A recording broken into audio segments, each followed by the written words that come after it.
Bienvenido a una nueva edición de La Mesa, capítulo de hoy, invitado, presidente de la Asociación de Bancos, Segismundo Cheulen-Seuten. Muchas gracias, me costó el apellido. Pero salió bien. ¿Sí? Buenos días, Iván, gracias por invitarme. No, gracias por estar acá. Un montón de temas, vamos al que está más, no sé si la palabra es candente, pero que es el tema que está en carpeta, que es la tan anticipada reforma o upgrade, como se quiera decir, de la Ley General de Bancos. Sin entrar en muchos detalles técnicos, la nueva Ley General de Bancos, el proyecto de ley en grueso apunta a llevar a la banca chilena a los niveles de Basilea III. Se creó recientemente esta nueva comisión de mercado donde eventualmente la banca va a caer bajo la regulación y tiene un par de aristas más.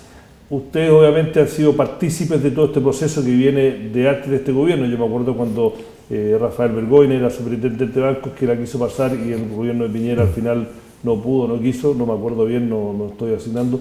Y ahora en el último año de este gobierno está el proyecto de ley. ¿Qué piensa del proyecto que está? ¿Qué es lo que piensan sus afiliados? Mira, entrar a Basilea III era un imperativo. O sea, nos estábamos quedando atrás. Si bien Basilea no es solo capital, ¿no es cierto?, también es normas de liquidez. En normas de liquidez hemos avanzado, yo te diría que estamos ya cumpliendo con Basilea, con toda la normativa del Banco Central y la Superintendencia, y lo que quedaba era el tema de capital.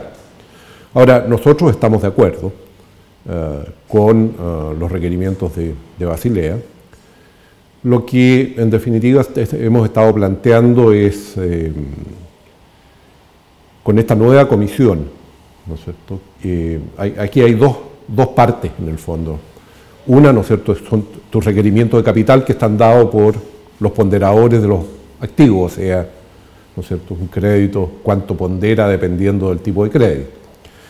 Y donde tenemos discrepancias con el proyecto está en que en la ley queda fijado el calendario, llamémoslo, de cómo se van cumpliendo estos requisitos de capital. Pero por otro lado, no queda establecido el tema de los ponderadores. Entonces lo que hemos estado diciendo, mire, si se crea esta comisión independiente, dejemos que la comisión, en definitiva, vaya fijando cómo se van cumpliendo los requisitos de capital en consonancia con la ponderación de activos. Porque en definitiva un banco es difícil ir a los accionistas a pedir más capital, si no sé en definitiva cuánto capital necesito. Porque, claro, ¿no es cierto?, por ejemplo, un crédito a la pyme, hoy día pondera 100 y las garantías no son aceptadas. En Basilea, un crédito pyme pondera 0,75 y las garantías sí se consideran. O sea, al final, la ponderación de un crédito a una pyme es casi la mitad que un crédito a una gran empresa. Por consiguiente, yo creo que ahí va a ser beneficioso para las pymes. Y también los bancos pueden cambiar el modelo de negocio, o sea, decir, mire, yo me voy a dedicar más a las pymes porque necesito menos capital. Entonces, ese tipo de cosas, llegamos a un tema de implementación en el fondo, pero no tenemos discrepancias de fondo. Hay algunas críticas, Manuel Cruzat, que escribe a veces en nuestro diario, y otros que dicen que incluso con los nuevos requisitos, todavía Chile tiene un área medio gris de el tipo de activos, sobre todo en temas de algún tipo de bonos que se acepta para capital básico o Tier 1, que yo no soy experto, así que no pretendo tratar de explicarlo muy bien, pero que dice que todavía estamos al debe comparado con la banca internacional y que son riesgosos y que no son ni siquiera tan líquidos, que se mejoró un poco comparado con los estándares previos o con la normativa previa, pero que todavía siguen, que son activos que la verdad que al tiempo no deberían ser considerados como Tier 1 de capital. No, mire, en eso obviamente hay distintas posiciones. Creo que el año pasado, el antepasado, vino una profesora americana a dictar una charla y prácticamente lo que planteaba es que todo debería ser capital accionario. O sea, en esto hay distintas posiciones, pero lo importante en lo que está en la ley es que se establece este cuasi capital, en definitiva, y que la ley lo que está planteando el Ejecutivo es de que puedan ser bonos perpetuos o acciones preferentes. Claro. Primero, en Chile son instrumentos que no están en el mercado. Segundo, internacionalmente son emisiones muy grandes. Por consiguiente, lo que nosotros estamos... Y este cuasi capital, en el fondo, y ahí hay otra cosa que hay que mejorar en el proyecto, están para ser capitalizados ¿cómo se llama?, en resolución temprana, o sea, cuando un banco entra en problemas, que estos instrumentos se puedan capitalizar. Porque si no, ¿para qué quieres cuasi capital? Claro. ¿Entiendes tú? Una acción preferente, por ejemplo, ¿no es cierto?, tiene el riesgo que es frente, y esto sucedió en la crisis del 2007, sobre todo en los bancos americanos, que todos estos instrumentos fueron capitalizados. Entonces, lo que nosotros estamos planteando es que se le deje a la Comisión la facultad para determinar qué instrumentos son válidos, porque los mercados van cambiando.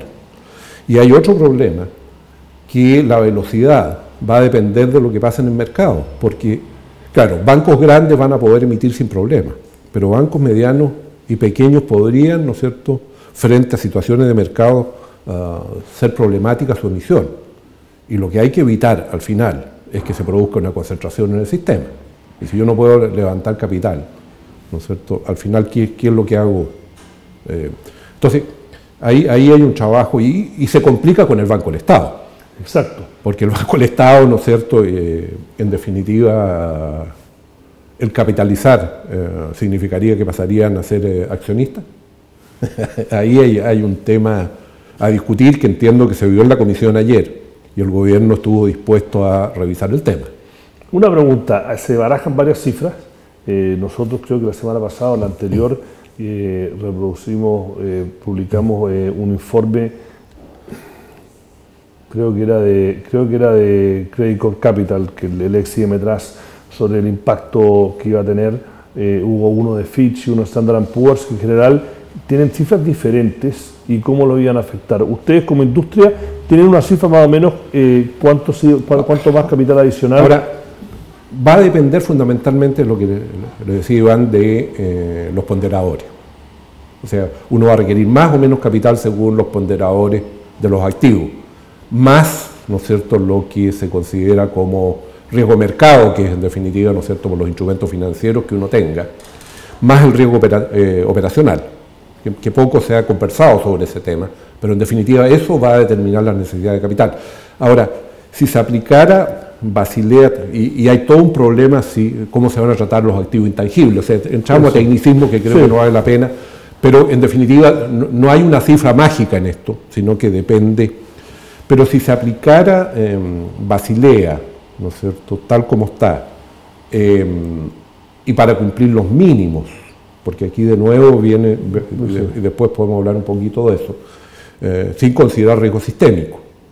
Estamos hablando alrededor de 3.000 millones de dólares. Y que un tercio sería el Banco Estado, ¿no? Va a depender mucho. El Banco del Estado tiene activos intangibles importantes. Entonces, va a depender de eso. Ahora, eso es porque es para completar, ¿no es cierto?, el 10,5%. Sí, hay una cifra que uno de los analistas decía que la cifra podría llegar hasta 9.000 millones.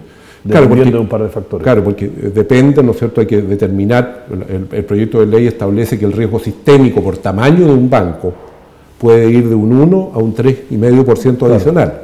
Claro. Bancos grandes en Chile que provienen de fusiones como el Chile y el Santander ya tienen 2% de riesgo sistémico.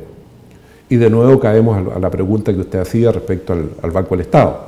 El Banco del Estado por tamaño seguramente va a caer dentro de los bancos que se les va a exigir más capital por riesgo sistémico.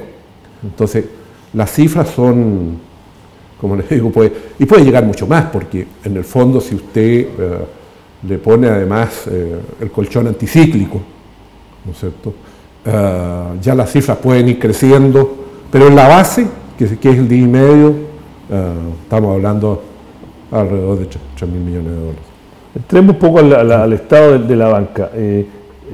La banca, a pesar de que estamos viviendo el periodo de desaceleración más profundo prácticamente desde el retorno a la democracia, si uno mide el promedio de crecimiento de los 3 años y medio de este gobierno, y ya se anticipa que este año no va a ser mejor que el año pasado, crecimiento promedio por debajo del 2%, a pesar de todo eso, la banca se adaptó. Y con excepción de creo que a principios del año pasado o la segunda mitad del año pasado, una cifra no me acuerdo bien, las utilidades de la banca han estado bastante saludables, los ratios bastante saludables, el retorno sobre patrimonio, el retorno sobre capital, todas las métricas, se han ajustado el crecimiento de las colocaciones comerciales, se ajustó la parte hipotecaria, pero igual hay un poco de llanto, y la gente en general, y nosotros lo vemos en que dice mucho, están llorando, que la aceleración, etcétera, y miren las utilidades de la banca. ¿Cómo lo explica a la gente que lo escucha esta dicotomía? Es un poco una dicotomía.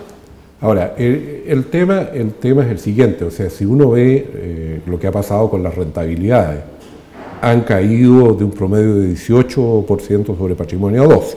O sea, la banca no ha estado inmune, ¿no es cierto?, a los efectos. Ahora, hay que considerar que estamos en un negocio de manejo de riesgo. Sí. Por consiguiente, las rentabilidades requeridas, ¿no es cierto?, frente a otro tipo de negocios por el inversionista son mayores. Ahora, lo importante yo creo que cualquier banco en Wall Street estaría feliz con el 12. Sí, pero hay que ver los problemas que han tenido, ¿no es cierto? Han tenido, pero la rentabilidad de patrimonio en Chile de la banca es una de las, siempre estaba entre las top 10 del mundo. Incluso en un momento estuvo entre las top 5, cuando los 5 bancos grandes, sacando al Estado, tenían rentabilidad sobre el 20. Pero eso ha permitido, en definitiva, que la banca esté muy sólida. Nosotros hoy día, el World Economic Report, nos ubica en el 9º lugar en las bancas más sólidas del mundo. Y eso, en definitiva, porque la banca ha ido capitalizando parte importante de estas utilidades. Por ejemplo, Basilea, el mínimo de Basilea es 10,5. La banca hoy día está en 13,5. O sea, estamos cumpliendo.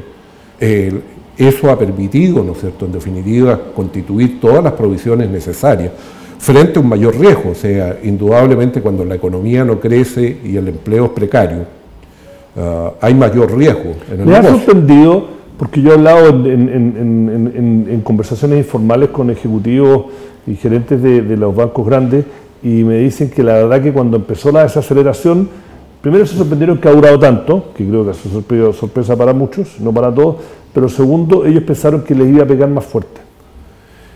Yo creo que ha sido bastante resiliente, o sea, esa es la verdad. O sea, yo también pensaba que nos iba a pegar mucho más fuerte este tema.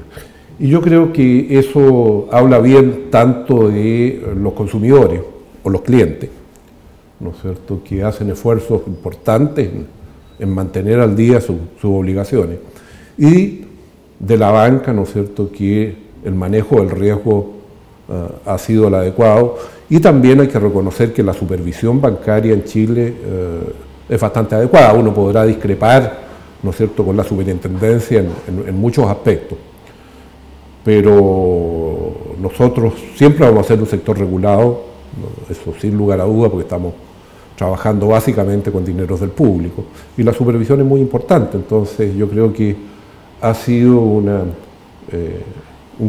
conjunto virtuoso, en definitiva, que ha permitido, ¿no es cierto?, que estemos en esta situación. Ahora, nada nos dice, ¿no es cierto?, que si esto sigue, sobre todo desde el punto de vista del empleo, precarizándose, no podamos ver problemas de mora mayores que los que tenemos. Vamos a un tema un poquito más político, que es el tema de que empezó durante el gobierno de Sebastián Piñera, que fue todo más que un debate, un poco explotó por el tema de la Polar, pero después se empezó a analizar todo, el tema de las comisiones, las comisiones de las tarjetas. Hay un montón de demandas, creo que la mayoría han llegado a término, creo que hay una del Banco Chile y otra del BCI que todavía están, no entiendo yo, a punto final de arreglarse, pero la de Santander se llegó a un acuerdo. Hubo la famosa día de furia de su predecesor Jorge Aguad, enojado con el señor Bergoin por cómo se había cambiado la normativa sobre el consentimiento tácito, etcétera. Pero en un momento a la banca se le puso en la parte más álgida de esta crispación de cuestionar el modelo, para usar el cliché, se puso la banca en el mismo lugar que se puso la AFP, a la ISAFRE, pero ahora como que se separó, que por lo menos parece que ese tema no está tranquilo. ¿Ustedes ven a la banca, sienten que la banca sigue siendo cuestionada dentro de estos movimientos sociales que han cuestionado los pilares del modelo, etcétera? No, yo por lo menos mi percepción y lo que dicen las encuestas, nosotros encuestamos trimestralmente respecto a qué está pensando ¿no es cierto?, los clientes y no clientes de la banca. Y como en todos los sectores, los clientes opinan muy bien y los no clientes no opinan tan bien. O mucha gente opina bien de su propio banco, pero mal de la industria, o de lo mismo con la AFP. También se da, pero en general no hay problema. Y nosotros, como industria, somos muy cuidadosos de estar observando dónde hay inquietudes. Y, por ejemplo, y quizás a diferencia de otros sectores, actuamos lo más rápido posible para tratar de resolver los problemas que ahí se presentan. Y como usted decía, uno de los temas que preocupa a la gente es el tema de las tarjetas. Y ahí hay que separar, y es un tema que da para discutir. Es tan difícil de leer. Yo soy economista, yo de afuera, creo que soy bastante ordenado. Yo la verdad que cuando me llega el estado de cuenta. Yo voy a ser súper honesto, yo no la mitad porque también sería un cliché, pero yo hay cosas que no entiendo. Lo que pasa es que en general soy ordenado y más o menos me cuadra y no tengo la paciencia de llamar. Y yo digo, yo soy cliente preferente, imagínense la gente normal. ¿Por qué es tan complicado? Yo lo comparo, yo vivía afuera y yo todavía he mirado mi estado de cuentas de mi tarjeta cuando vivía afuera, que la guardé, no sé por qué, y era un placer leerla.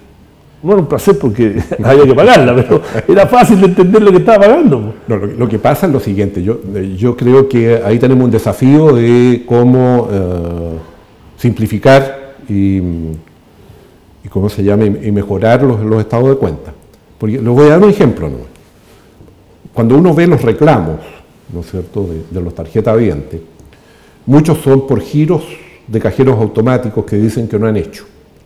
¿Y qué es lo que sucede? Toda operación que se hace el día viernes, después de las 2 de la tarde, hasta el día pasa para el lunes. Entonces, en el estado de cuenta le aparece el lunes. Entonces, el lunes yo no saqué plata. Entonces, hay que entrar a investigar, ¿no es cierto?, a ver qué pasó, y hay que explicarle al cliente que usted sacó en el cajero automático, no sé, de Matucana con, sí, ¿no es cierto?, con Alameda, el día viernes a las 3 de la tarde. De veras. Ahí posiblemente tenemos que mejorar las glosas. Pero tampoco el tema es tan grave, porque, y esto no es para justificar, pero usted sabe que el fraude en tarjetas emitidas en Chile, porque es distinto a las tarjetas emitidas afuera, en el último año, que va de junio del año pasado a mayo de este año, 11 meses. Son 4,2 millones de dólares. Y si uno lo compara, ¿no es cierto?, con el resto de América Latina, con el mundo, nosotros el fraude, el porcentaje de fraude es un 4,6 por 10.000. En América Latina está en 13,9, y en Estados Unidos está sobre el 15. Esto no es consuelo. Ahora, el otro gran problema que se está presentando es que por el comercio electrónico, la tarjeta presente, que es la que uno en definitiva no se va al cajero automático o paga con su tarjeta, sí, ha caído sustancialmente por distintas medidas que ha tomado la banca, ¿no es cierto? La industria acordó que a partir del 1 de abril toda tarjeta se emite con chip. Ahora estamos con el perturbador magnético para que no se pueda leer la banda. La gente ha sido más cuidadosa, en definitiva, de exigir, ¿no es cierto?, cuando va a un restaurante, tráigame la maquinita, el POS, o sea, no pierde de vista su tarjeta. Donde se está incrementando fuertemente el fraude es en el comercio electrónico. Y ahí es el comercio por internet y el comercio por los call centers. Eso es una preocupación mayor. Y ayer estuve en la Comisión de Economía del Senado por un proyecto que hay respecto a responsabilidades. Claramente el tema no es solo el emisor, sino que aquí está el comercio, está el adquirente, en fin, hay responsabilidades distintas. Pero al final, o sea, tenemos una preocupación muy grande porque el uso de tarjetas está aumentando en forma muy importante. ¿Ve usted cuánto le dura un talonario de cheque hoy día? No sé, yo no. Entonces, obviamente a nosotros nos preocupa y como se dice hoy día, nos ocupa el estar previendo, ¿no es cierto?, que en definitiva no se provoquen estos problemas. Pero ¿usted cree que en general el tema de las diferentes interpretaciones, el conflicto, la polémica sobre las comisiones, en general, más o menos ya se solucionó? Que se llegó a un acuerdo, la banca se adaptó, el regulador se flexibilizó, o todavía hay temas que quedan pendientes. El problema subsiste. Y yo creo que al final el hecho de que prácticamente durante 4 años no se haya podido, ¿no es cierto?, llegar a un reglamento sobre el consentimiento explícito, o tácito, como quiera llamarlo. Lo que ha hecho, claro, la banca se ha ido adaptando, pero eso significa costos para la banca y costos para el cliente, porque ¿qué es lo que se ha hecho? Es acortar el periodo de los contratos. Y eso significa todo, ¿no es cierto?, de renovar contratos. ¿Y eso se refleja en mayores costos de administración? ¿Se está viendo ya? Se refleja en mayores costos de administración. ¿Y han bajado los porcentajes de ingresos por comisión? Lo que pasa es que se han ido reemplazando por otros, pero el problema es mucho más grave en el Banco del Estado. ¿Cómo reemplazando por otros? Pues se generan otro tipo de comisiones, ¿no es cierto? O sea, la banca no va a perder acá. En definitiva, lo que pasa es que uno tiene que responderle a los accionistas, o sea... ¿Pero qué porcentaje, por ejemplo, las medidas? Voy a hacer un poco, le aviso al productor que va a ser un poco más largo lo usar porque hay un par de cosas que quiero cubrir. Como porcentaje, cuando se mide con la banca internacional o con OCDE, no sé cuáles los parámetros que se miden ustedes para ver su ratio y su eficiencia, el porcentaje de los ingresos o de las utilidades que viene por comisiones versus la banca en Estados Unidos o la banca, no estoy hablando del resto de la región porque la verdad que somos de esta región, pero en la banca estamos a otro nivel. ¿No? Estamos... ¿Cómo se yo le diría que hay que separar por tipo de banco. Ya. Porque pero los 4 grandes más el Estado. Los 4 yo creo que estamos más o menos, y quizás un poco bajo. Quizás un poco bajo porque las comisiones, en definitiva, en la banca internacional son mucho mayores. Por ejemplo, nosotros no cobramos por el uso de cajeros automáticos, que en otras partes del mundo se cobra. En fin, o sea, hay una serie de comisiones que de alguna manera hoy día es un servicio que se da gratuito y que en otras partes se cobra. Perfecto. Le quiero preguntar 2 cosas y por eso me voy a pasar. Una es el tema que todavía está abierto y que es un tema que el Fondo Monetario, cuando viene a hacer su artículo 4 todos los años, siempre le pega un palo a Chile, que es el tema de la regulación y transparencia de los conglomerados financieros, que en el caso de Chile la mayoría de los bancos son partes de, la excepción sería el Santander, ¿no? Que son conglomerados que tienen otros negocios financieros o un holding más grande. ¿Y por qué lo digo? Porque hace un par de años durante el gobierno de Piñera hubo el problema con Corbanca, que hubo una corrida bancaria, el gobierno tuvo que reservadamente intervenir. Después se supo a través de la Comisión de Estabilidad Financiera que fue una preocupación y ahora el mismo banco que es parte de Itaú está en un debate que ha sido, a punto de vista nuestro como medio, poco transparente, que es la pelea que llegó incluso a la Corte Suprema entre la Superintendencia de Bancos, nuevamente Corbanco, por este préstamo a las cascadas, que ustedes dijeron, incluso la solución o el fallo de la Corte Suprema no soluciona el problema, porque todavía no queda claro si ese tipo de créditos son o no relacionados porque falló desde el punto de vista técnico. No quiero profundizarme mucho en el caso de Corbanca en sí, pero sino lo que revela el tema más macro. Estamos al debe en ese tipo de cosas que el regulador es medio reservado cuando se mete en estos temas que podrían ser sensibles. Yo le diría que había una forma de enfrentar el tema de las colocaciones, llamémoslo a relacionados y a grupos empresariales. Que creo que entrar aquí no. Ahora, yo creo que con la Comisión de Mercado Financiero, esto debería entrar un paraguas más amplio. E incluso en el proyecto de ley, en el artículo 84, se está tratando el tema.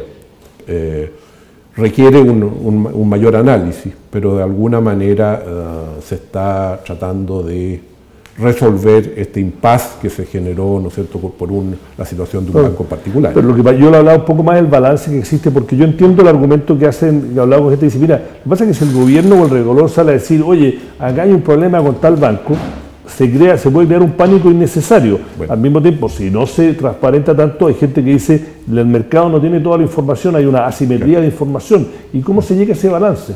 Bueno, es un tema bien complejo, porque usted trabajó en banco. En definitiva, frente a cualquier problema de inestabilidad en un banco, viene la corrida bancaria. Por consiguiente, la autoridad tiene que ser muy cuidadosa y por eso en el proceso de intervención temprana que viene en la ley, en definitiva, el regulador tiene que ser muy, muy cuidadoso. Porque ¿qué haría usted?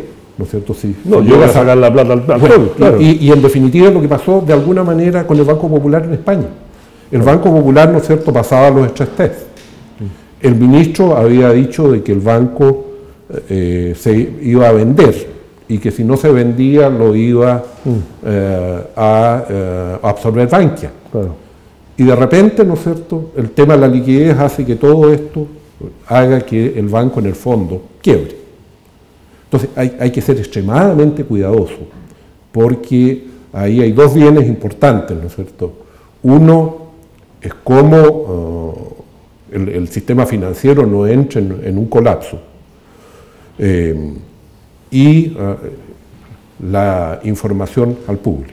Por eso que, y en la ley viene un capítulo, ¿no es cierto?, que aborda y que ahí hay que trabajar bastante. Porque prácticamente la ley lo único que hace es ordenar el proceso de intervención temprana y después liquidación, pero falta todo lo intermedio, banco bueno, banco malo, las distintas alternativas. Y a su vez en la intervención temprana, algo que nosotros estamos planteando, es que si se llega al proceso de intervención temprana tiene que haber una ayuda de liquidez, porque si no podemos entrar al proceso que el banco no tiene vuelta. Y en los instrumentos también, ¿no es cierto? Este que hablábamos al comienzo. Claro, de la liquidez y cuán transable y cuán fácil es de... Así es. Y a su vez los instrumentos que hablábamos, ¿no es cierto? En alguna parte del proceso de intervención temprana tienen que capitalizarse, porque para eso están. Exacto. Oye, la última pregunta, y ojalá que me la pueda hacer rápido. El gran desafío de blockchain, fintech, no voy a tratar de explicarlo, pero creo que nuestro, como de ese medio dicho, lo entiende. Afuera es un gran desafío, los bancos de afuera. Yo estuve en un seminario en que Ana Botín de Santander decía que su gran competidor no era el BBVA, no era JP Morgan, y sacó su teléfono y dice, este es mi gran competidor. Dijo, los teléfonos, Apple Pay, WebPay, todas estas formas de pago que están apareciendo se están llevando mi negocio, mi comisión, y ellos no tienen un back office, no tienen la regulación del banco. Entonces, ¿está preparada la banca chilena a todo esto? Mire, el tema de las fintechs hay que verlo como un desafío y como una oportunidad. Es un desafío en definitiva porque va a haber que competir con ellos. Y ahí entramos de nuevo al tema de la Comisión Financiera, del perímetro regulatorio, o sea, en qué momento, ¿no es cierto?, puede generar algún grado de inestabilidad y va a tener que no son regulados, obviamente. Si es que no son regulados. Entonces ahí hay un problema que resolver.